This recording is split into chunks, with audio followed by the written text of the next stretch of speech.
Yo, what's good, everyone? This is Ayo Boxing with Madiba, and we're here to talk about why Canelo's fight with John Ryder doesn't have a lot of buzz right now.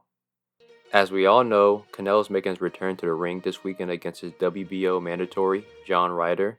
Canelo's coming off a hand injury and a surgery, and is looking to bounce back after having a lackluster year in 2022.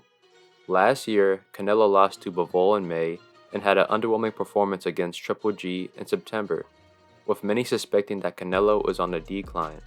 John Ryder, on the other hand, had a great 2022. He beat Danny Jacobs and then Zach Parker, which put him into mandatory position. This is a guy who had to take the long and hard road to get this fight, so I respect him. And this should be an entertaining fight in my opinion. They both have a style to make it a real fight, and it's good to see Canelo back in the ring. But the promotion, lead up, and the fight week for this matchup has been kinda dead in my opinion. I don't see a lot of other channels really covering this fight, nor do I see a lot of social media coverage and promotion, and the promotion that I do see on Instagram and Twitter is not getting a lot of engagements. And this is somewhat surprising because Canelo is arguably the biggest star in boxing right now, and is still considered the face of boxing by a lot of boxing fans. So one might ask why the buzz for this fight has been so low. The simple answer is, no one asked for this fight. Don't get me wrong, I believe that John Ryder is an underrated fighter at 168 and I have respect for him, but no one really knows Ryder. The American boxing fan base doesn't care about Ryder, and based on what I've seen, Ryder isn't a big name in the UK. If someone from the UK can confirm this in the comments, I would appreciate this, but to the vast majority of fans, Ryder is just an opponent. They don't see him as a legitimate threat to Canelo, and I feel the same. I think he'll be competitive to a certain degree, but I believe that Canelo will outclass him. At this point, people really only want to see Canelo fight David Benavidez, Demetrius Andre, Jamal Charlo, Dimitri Bivol, and David Morrell Jr. Anything else is seen as subpar, and I agree. 168 doesn't have a lot of big names that Canelo can pick and choose from. Those 5 names I just mentioned, especially Benavidez, Andre, and Charlo, are the most interesting fights that Canelo can make because those fights are the fights that the fans have been wanting to see for years.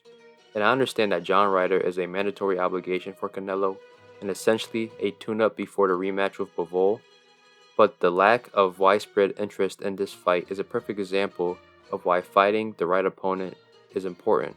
Gervonta Tank Davis vs. Ryan Garcia happened 2 weeks ago, but the fight and the aftermath is still being talked about because it was a huge event and is being talked about more than Canelo vs. Ryder. And this is happening because the fans wanted to see that fight. The gate and the pay-per-view numbers reflect it. Canelo's fighting Ryder in Mexico, which is a homecoming fight for Canelo, and I think it's cool that he's doing that for his fans in Mexico, but it's also a massive pay cut for Canelo.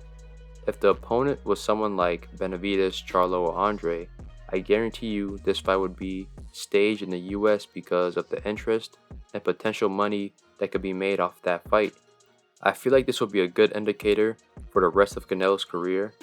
It will show if Canelo is really on a decline or not, and it will show if he's really still the face of boxing. Because this fight will be on pay-per-view, and I'm not the type of person that would judge a fighter based on pay-per-view sales, but I do think that these numbers will be an indicator of Canelo's star power at the moment. Regardless, I think that Canelo's time is coming to an end. He's already a future Hall of Famer and has accomplished more than any other Mexican boxer in history. I see about 2 more years before he retires, because what else is there for him to do? He's been undisputed, 4-division champion, has beaten pretty much all the big names within his respective divisions, but he still has guys that he needs to fight before he can end his career. He has David Benavidez, Demetrius Andre, Jamal Charlo, and Bivol, even though I think he shouldn't rematch Bivol in my opinion. Fighting those guys will leave no stone unturned, and he can retire as a true, dominant legend and Hall of Famer that he is. But who knows, this is boxing, anything can happen. But thank you for tuning in with Ayo Boxing with Madiba. Hit like and subscribe, and more content's coming your way.